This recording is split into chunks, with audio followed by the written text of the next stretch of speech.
2022 সালের বিশ্বকাপে রোনালদোর যারা সতীর্থ ছিলেন তারা রোনালদোকে পাস দিতেন না। তারা ভাবতেন যে তারা 10 জন হয়ে খেলছেন, রোনালদো যেন একদম ইনভিজিবল, সে নাই দলে, ওরকম একটা ভাব করে তারা খেলতেন।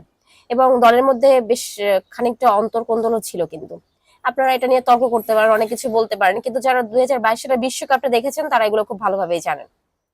তো সেখানে হচ্ছে 2026 সাল, এখানে এসে যে রোনালদো তার সতীর্থর কাছ থেকে ভালো ব্যবহার পাবেন, পাস পাবেন ঠিকঠাক, এটা তো আসলে বিশ্বাসযোগ্য কোনো কথা না। যেখানে 4 বছর আগেই আসলে এরকম একটা ঘটনা ঘটেছে, বা এরকম তারা দলে চায়নি রোনালদোকে, লিটারালি তারা দলে চায়নি রোনালদোকে।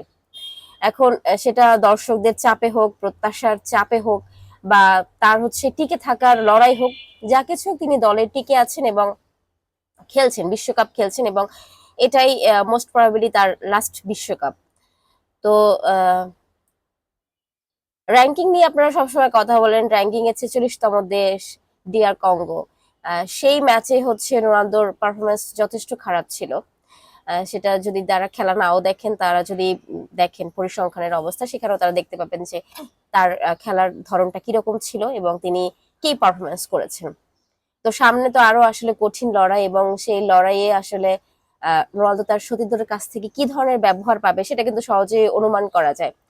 সুতরাং এই যে ধরেন সমালোচনা, আলোচনা, কিংবা কারো সাথে কম্পেয়ার করার যে প্রতিযোগিতা, সেই মানসিকতা বাদ দিয়ে আসলে রোনালদোর লাস্ট বিশ্বকাপটা উপভোগ করা উচিত। এবং তিনি যা খেলছেন আসলে এটা বোনাস, ওইভাবে উপভোগ করা উচিত। রোনালদো গড গিফটেড কিছু না, তিনি হচ্ছেন চেষ্টার মাধ্যমে তিনি এতদূর এসেছেন। মেসিকে যেমন বলা হয় তিনি গড গিফটেড একটা কি বলে একটা প্রতিভা পেয়েছেন, রোনালদোর ক্ষেত্রে ওরকম না। তিনি যতটা এসেছেন সবটা পরিশ্রমে, এবং এটা যারা রোনালদোর একেবারে কট্টর ভক্ত তারাও এটা স্বীকার করবেন।